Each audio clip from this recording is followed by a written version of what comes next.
The New Zealand Tech Podcast, brought to you by Gorilla Technology, proactive and strategic. Hey folks, greetings and welcome along to the New Zealand Tech Podcast. I'm your host Paul Spain, and fantastic to have Jonathan Good joining us from Sentient Bio. How are you, Jonathan? Great, thank you. Thanks so much for having me today. Yeah, look, it's a real privilege to have you joining the show. You're the chief executive at Sentient Bio. Maybe you can fill our listeners in, since this is your first time on the show, where you fit into this big wide world of tech and startups and entrepreneurship and business in New Zealand. Yeah, it's a great place to start. I've had a pretty varied career in tech so far, to be honest. I'm built a successful tech business in the US when I was living there called 1000 Memories. Then came back to New Zealand and have worked in senior leadership technology roles, predominantly in the food industry here. And then for the last 5.5 years, I've been involved with Sentient Bio. So we're creating a digital sense of smell and taste, making a insect nose on a chip, for want of a better phrase. Yeah, it sounds really cool. I'm really looking forward to delving into that. So we'll come in and delve in later on in the show. Before we get started, though, of course, a big thank you to our show partners, to 1NZ, 2 Degrees, Spark HP, and Gorilla Technology. Really appreciate their support, not only of the New Zealand Tech Podcast, but of the broader tech and innovation ecosystems in New Zealand. Well, let's start out with some of the tech news things going on in New Zealand. Then we'll go out more global, and then we'll drill in on hearing more around Sentient Bio. Now, it's a bit of an interesting one that I'm told was headlining One News last night was a bit of what would you put it? Not following the rules from a government perspective. So what we had was it's come out that sort of multiple members of the National Party, sort of cabinet members who have been using their private email for some parliamentary, governmental sort of issues. And look, this is not a new thing to happen. If we look on an international basis, politicians have done these sorts of things before. Big news in the US around Signal being used for arranging an attack on sort of Houthi rebels in the Middle East, which ultimately seems to have led to a firing there in the US from Trump. But yeah, in this case, what we were told was that Erica Stanford was using her personal email and forwarding, confidential government emails into her personal email. And look, it looks like the sort of the scope and level of this, appears to be reasonably small. However, I think getting that slot at sort of the top of the 6 o'clock news and getting some attention across sort of most of the mainstream media outlets does send something of a message. And hopefully this is sort of the last time we have to hear this, certainly from a government perspective of why it's really, that it is really important, to separate, confidential government data from personal systems, which the government has zero control over. And this certainly crosses into business as well. And every organisation will have challenges because our lives aren't simple. Oh, this is our work life and this is our personal life. These things cross over to varying degrees, right? So I think largely positive that it's got some attention in the news. It seems as though the different bits and pieces that have sort of come from the Labour Party suggest they've got their house in order, and if they haven't, I'm sure they're scrambling behind the scenes to make sure they really, really have. But it sounds like they've been very quick to call out National Party over these ones, and yeah, something that hopefully sends a message. What are your thoughts on this, Jonathan? Yeah, I suspect it won't be the last time we see a story like this, unfortunately. I mean, I think at the deepest level, it's that challenge between the sort of technology controls that we like to think we can put in place and the human factors of how we want to work. So I think it's actually really hard. We've probably all been in that circumstance where we wanted to access or share something and we couldn't quite do it. And it's really important that we've got the education and training systems to remind people why we have protections, and then also the accessibility, I guess, of delivering ways that people can work. So yeah, I think it's sort of it's easy to sort of point to someone doing something wrong. I mean, obviously Hillary Clinton suffered through this in 2016 as well, but that was sort of the big initial one, wasn't it? Yeah. And I think the sort of deeper question is, what were was it purposeful, or was it because actually there was a lack of training and support, and how could those be remedied? Yeah. And look, it is, I was asked by media outlet today, well, how secure are government systems? Are they sort of, bulletproof and perfect? Is that why we can't trust sort of personal systems? But we know the reality there is nothing is entirely secure. And in fact, I was just looking up when was the breach, or when did we hear about the breach of the parliamentary network?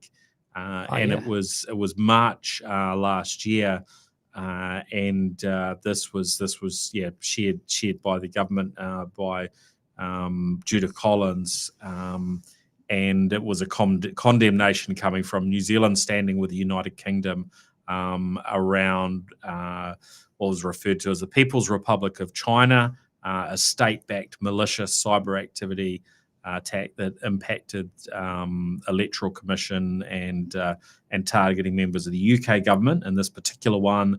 But then it also went on to talk about that the GCSB had also established links between a state-sponsored actor linked to China and malicious cyber activity targeting parliamentary entities in New Zealand. So, there's some realities there where, even you keep your data where it's supposed to be, it's not guaranteed. And this is one of the reasons I think, we have a lot of caution around, hey, who should have what data? And the more data that a government asks for or a business entity asks for, the more chance that data is going to end up where you don't want it. So, but you create even more problems if you're then relaxed around allowing data that should be kept within those bounds to then float out to private and personal systems, which government or an organisation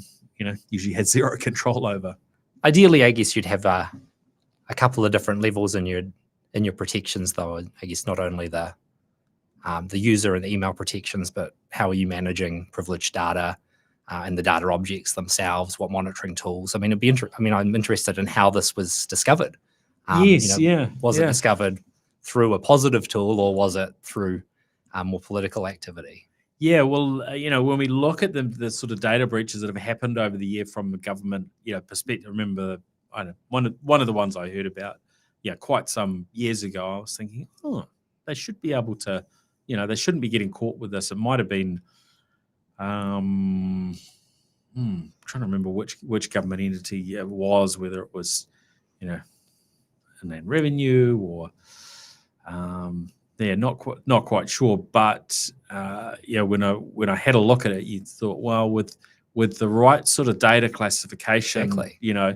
Applied and systems operating, the anomaly detection spotting that you suddenly you should be able to pick it up and either stop it from going or at least get an alert that it's happening. And so maybe there's just too much that sort of floats around between sort of government and other entities that they that they're I don't know. Yeah, it would be interesting to know more. Put it that way. I don't want to make any judgment calls because we don't know the full story. But I think there's some positivity that this is attracting attention, and it's in the news, right? Absolutely. I think drawing some attention to protecting data and the things that can go wrong, even from something as simple as sharing it with yourself, is good education for the wider world. Yeah, and I guess this crosses a little bit into one of the topics that we delved into last week was data leaks that potentially can happen through screenshots of systems. And the main topic that we delved into was Microsoft launching their recall capability, which largely on business systems is going to be disabled and not operate, and even on personal systems, it won't screen capture if you're running the built-in sort of remote, what do you call it, the Microsoft Terminal Services Client software, which has been around for many years. If you're using that to, say, access a company desktop, a virtual desktop in Microsoft's Azure systems. So there's areas where it's blocked, but it doesn't seem to kind of cover all of the bases. And we had some discussion on that, and I did make the comment, hey, if anyone from Microsoft is listening, it'd be interesting to hear thoughts. Now, the response that came back was basically a link back to their blog post, which I don't think really answers these questions, but it's great that they're paying attention. I think they're in a lot of ways are trying to do the right thing. I'm just not sure if they go far enough.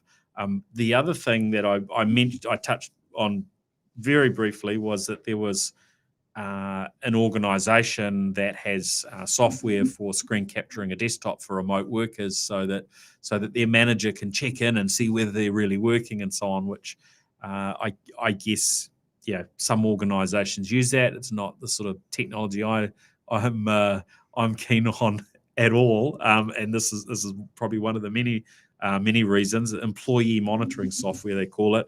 But I did look that up afterwards, and so for those that are kind of curious around the risks of that particular software, you can jump online and you'll see some of the news stories. And it was around this employee monitoring software, a breach, privacy breach for Work Composer, and apparently their app used by over 200,000 people, and over 21 million screenshots were effectively exposed online. So, which is, and I guess an example that a lot of companies and a lot of organizations don't get this stuff right.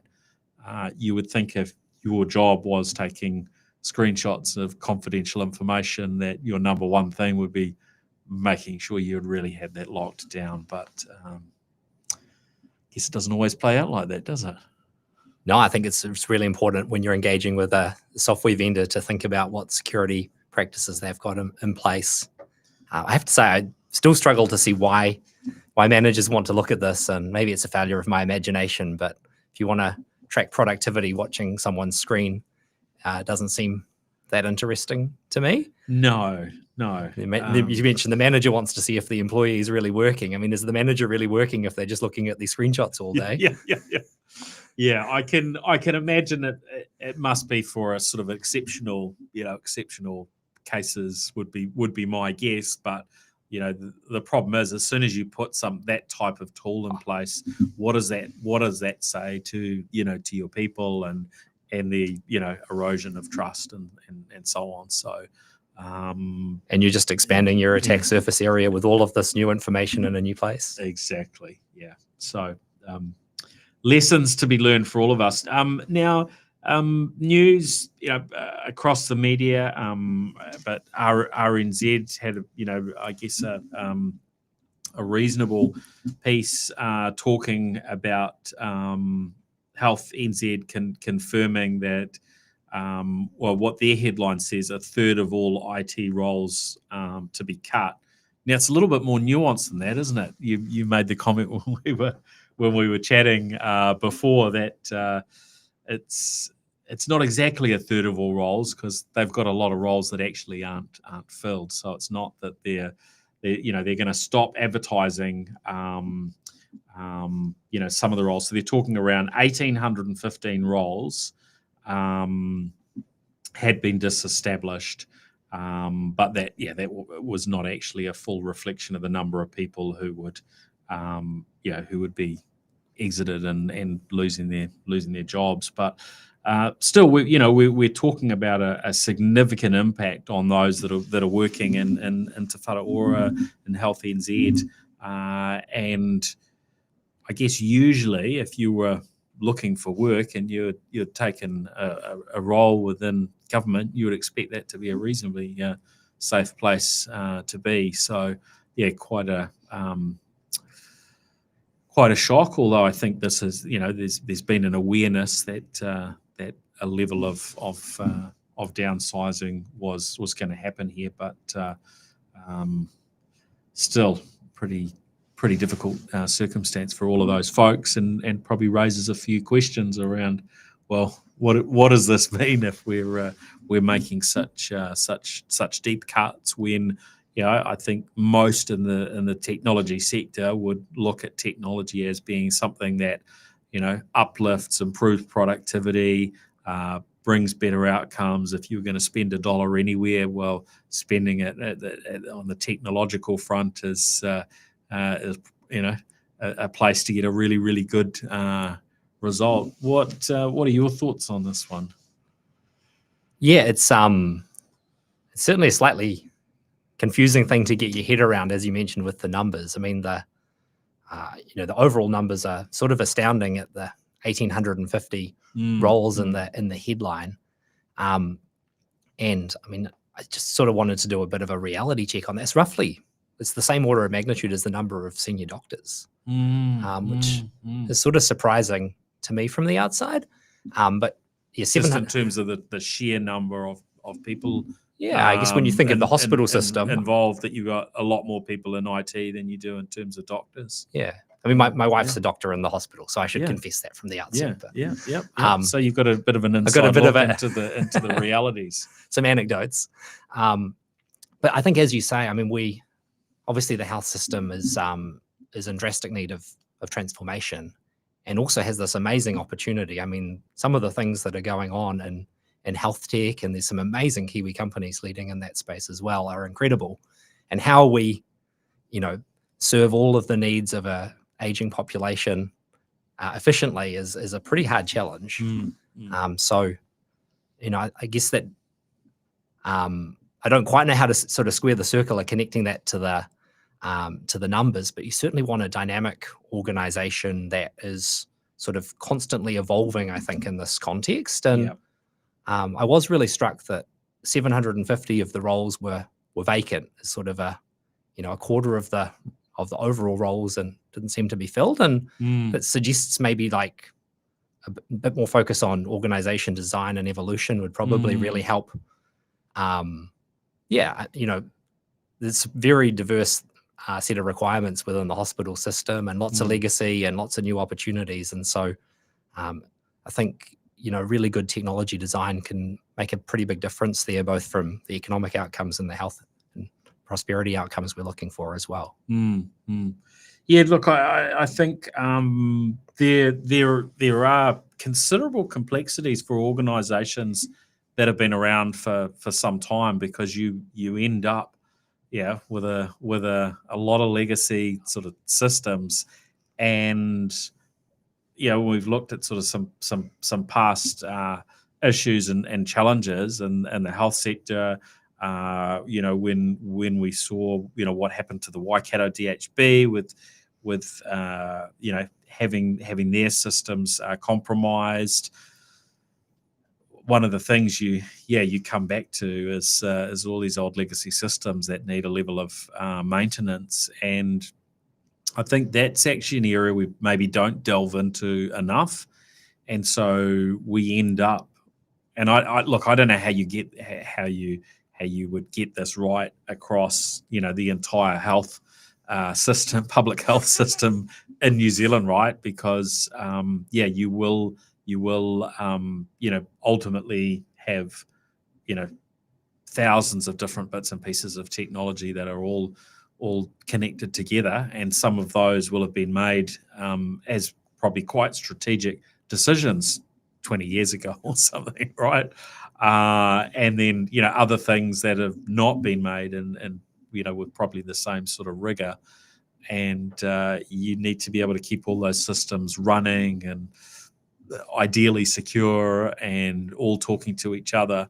And the older those, and it's not just about age, but I guess when you look at the number and the age and so on, some pretty significant challenges. And how do you get out of that? Well, there's a degree to which you have to invest and put more people in to modernize these things before you can get to maybe a bit more efficiency in terms of the number of people involved.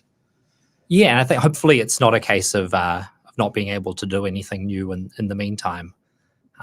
It's sort of the active transformation, I guess. I mean, something that I'm quite struck by in my wife's work. She predominantly works in the for Health New Zealand as a doctor, but she also works for a private provider. Yeah. And in private, she's supported by so she's a radiologist. She has a AI that dual reads. Yes. And in the hospital system, they have humans that are transcribing their dictated notes. Yes. And that's just sort of strikes me as a little example, I guess, of how you can spend quite a lot of resources on doing things in quite a legacy way, versus being able to bring in some of the new tools. And I think we all really want the best 2025 health outcomes we can get, and technology is making incredible new things possible, and we've got to be turning those on as well as actively making some trade-offs in the background to afford that. Yeah, it's a great point, and it'd be a really interesting one to delve into a little bit more, because we've probably also talked on New Zealand Tech Podcast around how poor some of the transcription things can be with particular health things. So there's a significant upside opportunity, but there is a kind of picking the right timing, picking the right technology, and so on. But I think we have seen that area move along, pretty quickly with some quite specialised tools that have probably covered the vocabulary, pretty well. But some of the sort of, I guess, some of the tools that have been used in the medical world have led to some what can be quite comical results if you read them. But of course, if that's somebody's health at stake, you want to have a high degree of confidence, right? So yeah, and it also comes back to the work design of, how are you changing? Are you're actually enabling people to do their job differently by supporting them with AI, and then you may be asking them to review the outputs rather than it's just left behind for someone else to clean up. Yeah, definitely. I mean, there are answers to these things, and I'm sure we'll see some advancement. I think it's encouraging that the government does seem to be mostly upbeat around using AI within government. Of course, there are steps of how you get from that sort of mindset to actually utilizing this technology across the board. I think one of the advantages that probably some of the private entities have is being smaller, that they can be a bit more agile. And so hopefully what your wife is sort of seeing in one environment will translate across out on a more national basis, or into the public systems in an appropriate sort of timing, which I think a lot of us would suggest, well, maybe appropriate is now. No, I think that's where beyond the numbers and the organization design, it's about how the approach is changing, and there doesn't seem to be much detail available on that yet. Another story that's come up on a local basis is around the big unknown as far as artificial intelligence and its impact on electricity demand. And so, I think this is, we've probably talked a little bit about this in the past in terms of electric vehicles. How does all this fit together for New Zealand? But one of the data points I saw was for Vector, being our largest electricity lines company, for their 25 to 35 plan, they're forecasting a 60% rise in data center demand over the next decade, which potentially could add up to 700 megawatts to Auckland's current 1,800 megawatt daily usage. So that's a pretty significant jump. But I think it's worth noting that the likes of Amazon, Microsoft, they seem to be really heavily focused on supporting their data centers, at least, and it's not just them, obviously, that are here. Spark are investing very, very heavily, and understand they're out, looking for additional co-investment to go into some of their data centers. But what we're seeing, especially from those bigger players, is a commitment to renewable energy, and often it's an investment into some sort of new renewable energy generation. So that kind of means that there is investment kind of coming in to build it up, and of course, any data center that operates in New Zealand is taking advantage of the huge amount of renewables that we've been generating in New Zealand as it is. But maybe, I don't know if we've still got the coal going on. That was a big story a couple of years ago, or not. Hopefully not so much on the coal front. I have to look up those stats. What do you think around this increase? Because I've talked just generally around the data centers, but there's sort of the unknown, and when we look at AI, that tends to need to use a fair bit more power than just traditional data center loads. Do you think New Zealand's going to have some really hefty requirements on that front, because we're just going to keep using AI more and more, aren't we? Absolutely. I think, we're just at the start of the sort of new AI transformation of how we live and work, and the data needs of that and the power needs of that are going to be phenomenal. So I was pretty excited about this potential, to be honest. I think that it would be great for New Zealand to have continued investment here, and great for the world that data centers are being built in a place that not only has a strong sort of current setup in terms of renewables, but is endowed with lots of potential renewables with sun and wind and water. I think that the hard part is for forecasting what's required and being able to look out far enough and make decisions in time to support this infrastructure. But I think the potential for New Zealand of having more data centers here and enabling the local economy and people to be able to leverage those resources here in New Zealand is really exciting. Yeah, I think so, and I think largely we prefer to have the data centers here in New Zealand than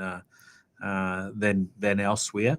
I did just try and pull a little bit of a data on our coal usage, and I'm looking at some charts here just quickly. Interestingly, what the AI gave me, so when you use Google, you get your Gemini response, and it was telling me that in April 2025, coal accounted for a significant portion of New Zealand's power generation, and it went on to say it was 20.6% of total generation. Now, I think, please throw that figure out, because I think it is a complete load of... I guess that doesn't sound right. A complete load of rubbish based on my existing knowledge in this space, and from the graph that I've pulled up that isn't even mentioning coal. So this is I've got some graphs that are sort of total generation, and between 40 and 50% for hydro, geothermal between 20 and 25, wind between 6 and 11%, and then thermal at 17 to 20. So there's not much room left for there to be coal, and coal's not specifically listed. So there's a little bit of just a reminder in there. I thought I'd throw that in. I think the coal's probably in the thermal though. Oh yeah, okay. It's probably gas and coal put together. Yeah, okay. So both of those together, that's probably, but yeah, we're still probably not. That was before all the rain. Yeah, okay, interesting. Yeah, I wonder how much that would split out then between coal and gas. But those numbers, the between 17 and what we got 20.8 for 1 week in March. Yeah, it would be interesting to see the actual exact kind of breakdown of that. But it seems way higher than what I was thinking. So. Yeah, but anyway, beware of what the AI gives you, and get the breakdowns and do your own, do some further research. Yeah, it's also an interesting comparison, out, right? Yeah, I guess against where else people are running workloads, though. I mean, we've been running our GPUs in the US because it's more available. Yes, yeah. And yeah, I'm pretty sure that the renewable stats over there are going to be less favourable. Oh yeah, I mean, even you look at that, and the large majority of it is renewable. So yes, right. So on to just a couple of the sort of international topics. Apple haven't done so well in court recently, and so this means we've got what looks to be a very fast developing landscape of apps that previously so Spotify, I think, was the first kind of or one of the first kind of cabs off the rank, as it were, who now are changing how you can subscribe and pay for Spotify, and the price of that. So this comes back to the ongoing court wranglings for Apple, who had basically said, look, you've got to pay your pound of flesh to Apple through your iPhone, iPad apps. Yeah, all the way back to if when there were Fortnite. sort of subscriptions and so on, right? And it was because of the Fortnite sort of brought the case against Apple and said, hey, this isn't right, and doesn't make sense. And they've kind of dug their toes into a point of taking Fortnite out of App Store and so on. Well, the court have really come back and said, well, yeah, Apple shouldn't be able to do exactly what they're doing. Now, there's already some differences in Europe where in the EU you can have other app stores on your phone rather than going through Apple. But Apple was really insisting that if you were selling a subscription through your app, and Spotify was an example, then Apple would get their cut of that. And now you can have that outgoing link and completely bypass any cut going to Apple. So we'll see hopefully some of these sort of subscription prices will it'll be easier to get a lower subscription price by using the app and going through and buying and not having to kind of know the tricks, or for the prices to have been at that higher end. So Apple are really pushing back on this. So it'll be interesting to see what results they get through the courts, but these things seem to go on for years and years. So yeah, pretty interesting time. What's your feeling, Jonathan? Does it make sense that Apple, should have been getting the level of cut that they're getting for a digital marketplace?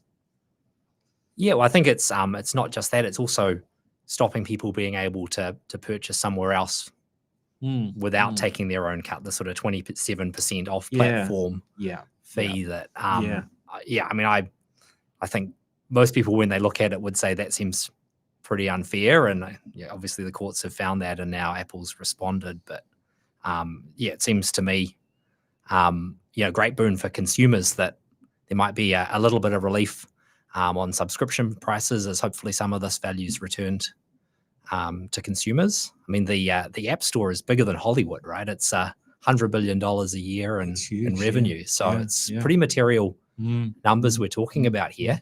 And even for Apple, it's, I think 10% of their overall revenue is from the App Store. Yeah, there's definitely going to be an impact if this, becomes permanent, and who knows what other flow on there could be from it. Now, you mentioned Hollywood.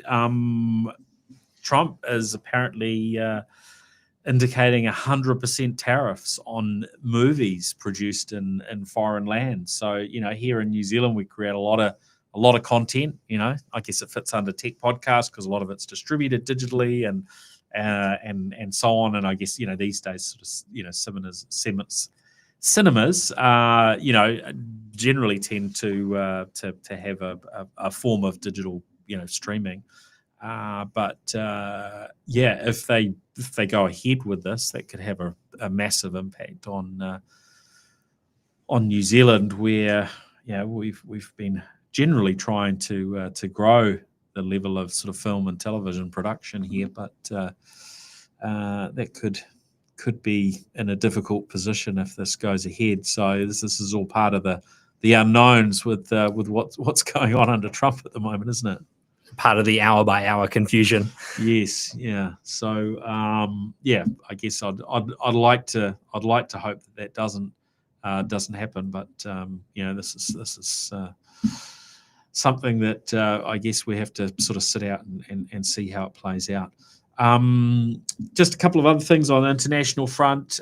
Looks like Microsoft are really gearing up more and more so for Azure to be the platform that companies would use for anything AI. There are indications that they're likely to start hosting Elon Musk's Grok AI or XAI model that currently is accessible through X or Twitter, as well as through Grok.com. And it's actually a very, very capable AI when you line these the different ones up, and for Microsoft to effectively create a marketplace where any company can tap in to whatever AI model is appropriate for their particular requirements, or to mix and match and use a bunch and get the best results. That makes a lot of sense for Microsoft, and seems to be a pretty smart play.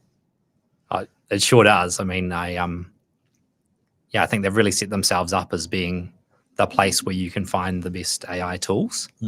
And I'd love to be a fly on the wall at OpenAI though, and see how this is continuing to change the dynamic. Yes. There. Yeah. I think it's going to be interesting to follow. But at the moment, is it your impression that Microsoft are, if we put sort of AWS, Amazon Web Services next to Microsoft, AWS have been very much the leader when it comes to cloud services generally. But if I'm kind of reading right what I'm seeing, it looks as though Microsoft are kind of flipping that when it comes to AI, and AI is kind of a pretty key place to be. And then if your AI workloads are sitting in Azure, then that's going to encourage an organization probably to do more with Microsoft, isn't it? Yeah, and I think that, I mean, I guess Microsoft are also bringing their strength from enterprise and the sort of Office suite that obviously has helped with the sort of first wave of their cloud services. But I think they obviously pretty early on recognized the potential in AI, and their investments in OpenAI, I guess, sort of pioneered that. But yeah, I think they are setting themselves up in a leadership position in this space, and keep looking for to see where Amazon's going to really respond to this. So, I mean, do you tap into their services in your business? Is it? Yeah. Yeah, we've been a on Microsoft startup so far, and that's working out well for you. Yeah, we've had good support. We've been able to I mean, it's nice to have the sort of end-to-end stack all in one place. And has been really helpful. But yeah, I mean, I guess we're also using quite a lot of AI, so it's worth thinking about where the right place is for that in the long run, and so we're constantly reevaluating. Yeah, 100%. Now, one more thing I wanted to tap into that's I guess been getting increasing attention, and probably something we've touched on a little bit in the past is the challenges with overcrowding in space. And now we've got Amazon's project Kuiper, which is I guess they're starting to gain some traction, and they've actually got I can't remember, was it 19 or 26 satellites that they've now launched. So they're at the very beginning. They're wanting to have something like 3,000 satellites out there. There are other players as well in this space. There was OneWeb out of the UK who have merged with Utel Sat a couple of years ago. We certainly expect to see China doing a lot in this area as well. And we've gone from sort of sub 5,000 satellites in space entirely, going back, I'm trying to think, maybe sort of 3 or 4 years ago. I think there was maybe around 5,000 satellites, and now we're, I think, what are we at? We're certainly well past double that, I believe, and the numbers are just set to keep climbing. SpaceX with Starlink, I think they're aiming to get to 30,000 on their own. And when you see collisions in space, it usually creates pretty major drama, because if one thing hits another, it's not just that they bounce off, it's that they break up into all, lots of, very small bits and pieces, and these things are traveling around, at insane speeds. So, you just need something that doesn't have to be of any great size. If that goes flying into the space station, that could rip right through it. Let alone all the other things that are up in space that we kind of want to be able to trust and rely on. Do you think we're going to just keep seeing this ongoing acceleration, or do you think we're going to get to a point where it's like all bets are off, no one can put stuff in space, it's too dangerous up there? Because there are suggestions that could be a possibility, right? Yeah, I think it's hard to know who's setting the rules, though. I mean, I don't think there is anyone to say no, for better or worse. So I guess the question is, how do we use a finite resource effectively for humanity? And I think we are going to see more and more satellites. A bit of a space nerd. I love looking at the night sky with my daughters, and there's more and more satellites up there to look at. We used to look out at the stars, and now we look at our communications infrastructure. I think there are some proactive efforts on this. I mean, the Europeans and the FCC from the US have been trying to, I guess, coordinate their own areas, and ultimately you'd expect, from a sort of game theory perspective, some sort of conventions to emerge about how collisions are avoided. I mean, there's the sort of design demise that's already required by the Americans. So after 5 years, a satellite has to be intentionally scuttled. Yeah. Yeah, but we still see sort of, I guess, older things that are, coming back to Earth that have been up for a long time. And the pinball effect that you're describing, where one thing creates a cascade, is everyone's nightmare.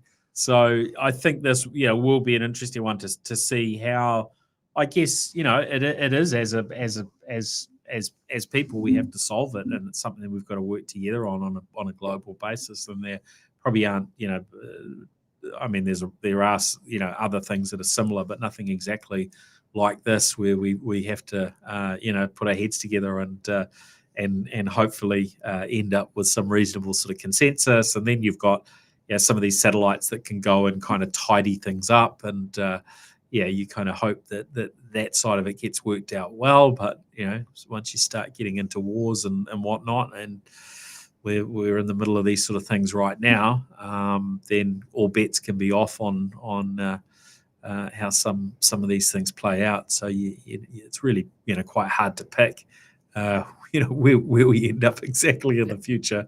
But I imagine there's an aspect that's it's a little bit like some of the treaties and things on nuclear proliferation, where if it isn't solved, then everybody ends up losing, right? So you have to have some level of consensus in some of these areas, and hopefully we don't end up with too much kind of evil bad things going on in low Earth orbit and beyond. So no one wants it to be their satellites that are knocked out, so everyone has just enough incentive to try and cooperate. That's some pretty strong vested interests. All right, well, let's delve into Sentient Bio. You've been on the radar, I think, a little while. We've been hearing bits and pieces about you. Finalist for 2 of the New Zealand High Tech Awards this year. You won a big international award recently. Maybe you can tell us a little bit about that, and really keen to understand what it is that you're doing exactly. What's this idea of these sort of digital the digital nose, what's out there in terms of current technology, and what are you doing that is disrupting that area? So a few areas to delve into. Maybe tell us about this most recent, this global award that you won in the US. Yeah, so that was so we won the Startup Award at the IFT First, which is the International Food Technologists Conference in Chicago. It's the world's largest food science and innovation show. And so we were the grand winner of over 100 global startups that were there. And that really recognized the potential of what we're doing to transform the food industry. And you might think, what has an insect nose got to do with the food industry? And that's, I guess, at its core, what we're providing is real-time chemical sensing. And so, as humans, we think of the world through our eyes. That's visual information about the world around us. If we close our eyes, we think of the world through our ears. Acoustic information. So we've got cameras and microphones. But we have largely forgotten the sort of third version of the world, which is the chemical information. And we experience that through smell and taste. And they're actually really important to our existence. But even though we often don't acknowledge that, smell's our fastest sense. And they're providing us with this information about what to eat, what's safe, what's healthy. There's all this rich metabolic information. And so we're harnessing that to provide a digital chemical sensor that can measure things in real time. And so in the food industry, what they're interested in is their ingredients, making sure that there aren't taints and contaminants and off notes, and making sure that the sort of key bioactives and compounds of interest are there. And their customers and consumers want more and better information. And the current ways of doing that are incredibly painful. So what does it look like currently to do that? Yeah, there's basically there's 2 approaches. You can have a human taste tester, can't you, on foods and the like? Exactly. So there is often the human check, and as it's actually really hard to objectively and repeatedly smell and taste things, and so that's the sort of predominant method. But if you want to spot a taint or a residue, it's really, really hard. And so then the other way to do it is through GCMS or mass spectrometry. And so these are, big machines that go in a lab. It's the sort of mainframe approach to chemical sensing. So that's really big and really expensive. Yeah, I mean, a good mass spec machine will cost, $300,000, $500,000 and it needs to be in a lab, and you need probably a PhD to be able to run and interpret the results. So it's it's a long way from the camera we all carry around in our pockets. And so that's what's so disruptive about what we're doing is we're making a handheld sensor that can be used anywhere by anyone. And so handheld sensor, what are the scenarios and walk us through, how it works effectively? Yeah, so we're so this is, I guess, the origin story for Sentient Bio. We're a spin out from plant and food research, and so the team led by Andrew spent 18 years at plant and food research understanding how insects smell, and through that had this incredible couple of breakthroughs. Firstly, using synthetic biology, the ability to be able to produce these incredible receptors that help insects smell so well. And as humans, we tend to think, dogs are really good at smell. Insects are sort of the next level. They've evolved an even better way to be able to smell that uses fewer receptors, that's incredibly sensitive and very amenable for biosensing. And so then the second key breakthrough was being able to connect that to a transducer so we can track an electrical signal. And then we can interface from the physical world into the digital world. And so what we've developed is a flow cell. So it's a liquid sensor. We produce these incredible proteins. We insert them into artificial membranes to resemble the cell. And then when you add a sample, we see the individual binding interactions of the compounds from the sample with these receptors. And so we're tracking the current 4,000 times per second at 2,048 different artificial membranes. And from all of that data, we can measure quantitatively the compounds, which is really mimicking what's happening in a fly's brain, right? It's using these proteins, they're generating signals, and then it's using its neuronal network to interpret and decipher that. We're using AI to do the same thing.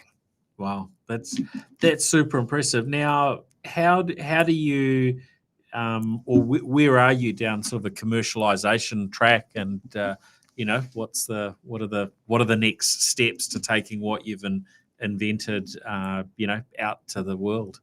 Yeah, so we have pilots underway with 5 global food companies at various different stages along that, where we're working on these sort of known taints and contaminants in their ingredient supply chain, and that's it's a great place for us to start. That's where you can imagine at these big facilities, trucks are coming in real time, and they need to make a quick decision on whether or not that load is tainted or whether to incorporate it. And it's there's no ability at the moment to get that information in fast enough, and so the trucks are all going into production, and then you've got to figure out what to do afterwards when you work out that it actually there was a taint or a residue as part of that. And so those are the sort of first customer pilots that we're working on. So we've been working with samples with 5 of our global pilot customers, and we're aiming to have sort of open release commercial sales at the end of the year. That's pretty exciting. So, what do you see the journey for Sentient Bio sort of looking like over the next few years, and how widespread would you imagine the use of your sensors, your technology, and AI. I guess you're providing a kind of an end-to-end solution, hardware, software, and so on. So it's all wrapped up. Is it something that you would do as a outright purchase? I imagine there's kind of some sort of recurring revenue element in here, isn't there? Yeah, so we're selling this as a solution. So we're selling the test results because there's the consumable portion, and then there's also the software that's interpreting the results and providing the outcome. And so customers are buying a set number of tests per month. It looks more like a sort of SaaS model, which is quite different from buying a $500,000 machine and employing someone. And I think that's also what's pretty exciting in the food industry about being able to scale with demand and actually start using something, and as you really love it, use more and more. So in terms of where that's leading us, we're ultimately building a platform here as we think about it. We aspire for chemical sensing to be just as ubiquitous as cameras are today. We're using them for biomedical imaging, security, TikTok, all manner of things. And I think, our imagination of what we could do with chemical information is quite broad as well. What would be some examples if we look out a little bit more broadly around, where we could imagine the use cases being? Yeah, so we're fortunate to have a grant from the Gates Foundation in health. So we're working on a prototype diagnostic for tuberculosis and malaria. And that might seem strange to listeners, but actually, what I guess you're expressing in your saliva or your urine or your breath is all of this outcomes of your metabolic processes. And so that's full of information about your health. And if you have, if you have an infectious disease or a chronic condition, there are those signatures there. And it's where every now and then you see an article about a person who can smell, Parkinson's or prostate cancer, or a dog can recognize the disease. And COVID, California used dogs. And so we're working on this TB diagnostic. But our ambition there is ultimately we'd love to be part of a wearable that's helping everyone track their health in real time. Like, it could give really early indications of health and wellness, help people live their best life, and get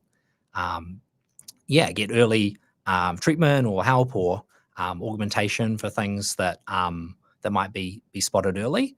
I guess in environmental sensing and security, the ability to know what's in the surrounding environment is quite high. There's been studies on flies being able to spot explosives, and there's lots of other, I guess, sort of environmental variables that might be of interest. I think, it could turn up in all manner of different things. And that's where you mentioned the sort of we're sort of developing the overall solution. I mean, we would say we're doing that in the food industry. Yes. And then really we want to enable people to be able to build, things that we haven't even thought of yet that can unlock chemical sensing into other applications and other verticals. Right, gotcha. Just walk us through how it works to use your chemical sensor. What are the, what would be the steps if we were to, we were, in a food distribution location. We've got, I don't know, what are the sorts of foods that you could test with it, for instance, and then what would that look like to actually, utilize it and to reutilize it over time? Yes, so so for food or food ingredients testing, it's literally as simple as you build your liquid sample. So lots of food ingredients are already liquid. Others you might need a quick process to solubilize it, and then where you syringe that into the flow cell, and push go on the software. It runs. And you can, I guess, in real time, it's collecting the data from those electrical signals. And so depending on the level of detection you want and the confidence level, it might be a few minutes. of data collection, and then we'd provide a result in terms of the outcome. That's what we're Right. providing at the moment. And Yeah. so that, that's something that can be done, out in a truck dock, to take a little sample from a batch coming off a truck and be able to provide a clearance that's within spec. So that's the current. And I mean, one of the really exciting things we've just developed is around gas sensing as well, and the ability to be able to sense from the surrounding environment and not just from a liquid sample, which obviously could make that even easier and more accessible. Yeah. So your flow cell at the moment, is that something you can just reuse over and over? What sort of lifespan would you imagine for something like that? Yeah, at the moment we're using them 5 times, and then we have a recycling program to be able to take back and reuse those. We ultimately foresee this being much more reusable. Obviously, we all use our noses quite a lot, and so we just need to work on some of the conditions there to make sure that we're confident in the continuing data collection to be able to do that. But if you want to run a second sample, it's you literally just run a wash through to remove any of the first sample, and then you syringe in a second sample. Right. So that's just, you can wash it out with water, sort of thing, and then you're back into it. Yeah. And so, how would that work in a gas situation? Because that seems like it's a slightly different product for slightly different uses. Yeah. I mean, the gas sensor, as we've developed it, is more like a sort of IoT device, I guess, that's always always available and able to poll. But it needs to be sort of related to use cases, I guess, to figure out what you would want to do. I mean, I think that's where, to this sort of cameras analogy and the platform idea, I mean, there's a lot of different ways these proteins and the biosensor can be used, and ultimately the product family is going to need to meet quite a few different use cases to be able to realize that potential. Yeah. Oh, it sounds really exciting, Jonathan. Quite fascinated to see how things evolve. Really exciting that you're heading into commercialization. High Tech Awards. Best of luck for those as well. Thank you. I'm sure there'll be lots of good things ahead. Anything else you wanted to share before we finish up? No, just thank you for having me today, and it's been a real pleasure. Yeah, it has been. Thanks very much for joining us on the show. And of course, big thank you to everyone for listening in, and to our show partners, Gorilla Technology, HP Spark, 2 Degrees, and 1NZ. If you've been watching this through video or live stream, do make sure that you're following us or subscribed through your favorite podcast app. And of course, if you've been listening through your audio podcast app, which tends to be most of our audience, do make sure you're following us through on those video applications. For the live streams, which we have probably most weeks, more often than not, you can find those by following myself, Paul Spain, on LinkedIn. You can also find us across on YouTube, X, and Facebook under NZ Tech Podcast. So thanks, everyone. We'll catch you again on the next episode. See ya. The New Zealand Tech Podcast, brought to you by Gorilla Technology, proactive and strategic IT.